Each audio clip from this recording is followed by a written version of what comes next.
A dor anal é um dos principais sintomas que acometem o paciente no meu consultório, no dia a dia. Eu percebo isso muito no meu consultório, quando o paciente chega para mim muito temeroso, com muito medo, achando que está com câncer. E ainda bem que não é câncer, porque normalmente eu sempre falo para o paciente, ó, fica tranquilo, eu vou te examinar, mas a gente normalmente pensa em 3 causas quando o paciente está com dor como você. A gente pensa no abscesso anal, que é uma inflamação de forma espontânea em algumas glândulas do ânus. A gente pensa numa trombose hemorroidária, onde o paciente é portador da doença hemorroidária e acontece uma complicação da doença hemorroidária. A gente pensa numa fissura anal aguda. O paciente ele tem um quadro, tem um corte no ânus, e aí ele foi evacuar fezes um pouco mais volumosas, um pouco mais secas, que fez com que causasse essa fissura. E normalmente no exame físico a gente consegue tanto diagnosticar a fissura quanto a doença hemorroidária complicada, que é a trombose. Em algumas situações você não consegue avaliar o abscesso. Às vezes é um abscesso mais profundo, aí eu tenho que lançar a mão de um exame de imagem, como ressonância da pelve. E hoje eu vou falar para vocês aqui um pouquinho sobre o abscesso anal. O que vem a ser o abscesso anal? O abscesso anal, normalmente, mais de 90% das vezes, ele é causado de forma espontânea, quando há uma inflamação da glândula que fica dentro do canal anal. Nós temos cerca de 6 a 8 glândulas, elas produzem muco para lubrificar a região do ânus na saída das fezes, para você não perceber o desconforto, o incômodo, para não machucar você, é produzir esse muco. Porém, quando você tem uma obstrução em uma dessas glândulas, você faz um abscesso anal. Feito o abscesso anal, o primeiro sintoma que o paciente vai ter é dor. Na maioria das vezes, você consegue identificar através do exame físico. Em algumas situações, você não consegue. O paciente pode ter além da dor, ele vai ter febre, vai ter um desconforto, uma queda do estado geral, uma fadiga. Só que é um evento muito agudo.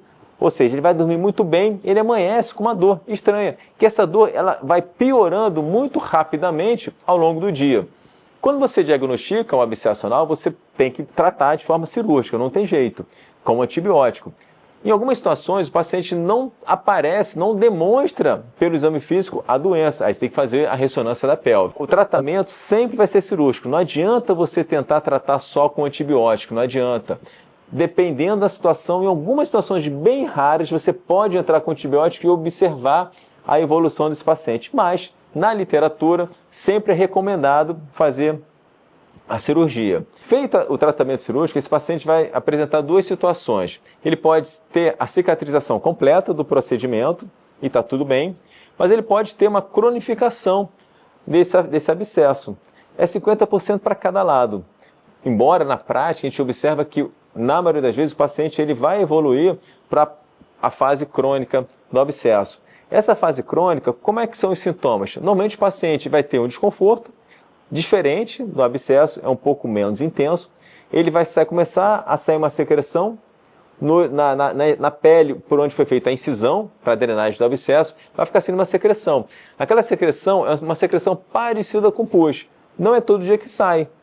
Às vezes acumula secreção.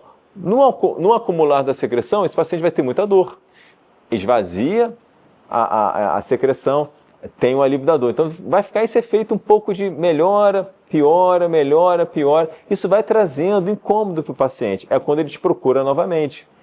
Você, ao examinar esse paciente, você vai perceber que esse paciente tem uma fístula anal. Diante dessa situação, você pode, dependendo do tamanho da fístula, você pode fazer um exame de imagem, que o ideal é uma ressonância magnética da pelve, mas você pode muito bem indicar a cirurgia sem fazer o exame de imagem. Feito o diagnóstico de fístula, é importante a gente saber se há acometimento, se tem presença de músculo na fístula. Por quê? Isso muda completamente a forma que você vai operar o paciente. Quando você tem muito músculo, você tem que tomar cuidado de, ao tratar essa fístula, eu não posso cortar esse músculo para ele não ficar incontinente. Então eu tenho que pensar em estratégia, e hoje nós temos essa estratégia, para poder tratar esse paciente da melhor maneira possível. Quando a fístula ela não tem o músculo envolvido, você pode tratar de uma maneira de um tempo só, uma cirurgia única. E aí, tanto nas fístulas complexas, quanto nas fístulas simples, você pode muito bem usar o laser. Depende muito da situação que esse paciente se encontra.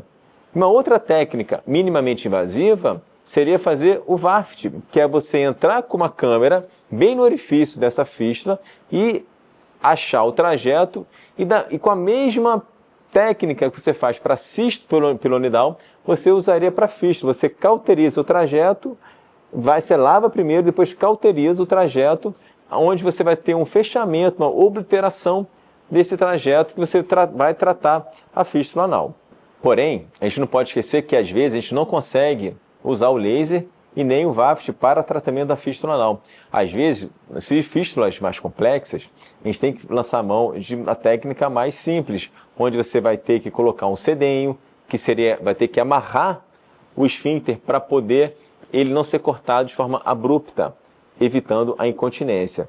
Eu sei que é um pouco difícil essa linguagem, esfíncter, sedenho, cordão, só que para tentar simplificar vocês, imagina o seguinte, você tem uma glândula dentro do ânus inflamada, essa glândula produz uma secreção.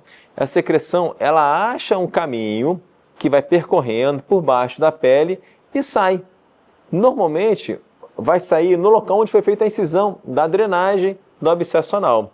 Então, você tem um ponto externo que vaza a secreção, você tem um caminho por onde a secreção passa, e você tem uma glândula interna, uma glândula no ânus, que está lá dentro do ânus, produzindo a secreção. Então, o tratamento da fístula, eu tenho que tratar essa glândula interna, eu tenho que ver esse trajeto e tenho que tratar esse orifício externo. Parece um pouco complexo e pior que é.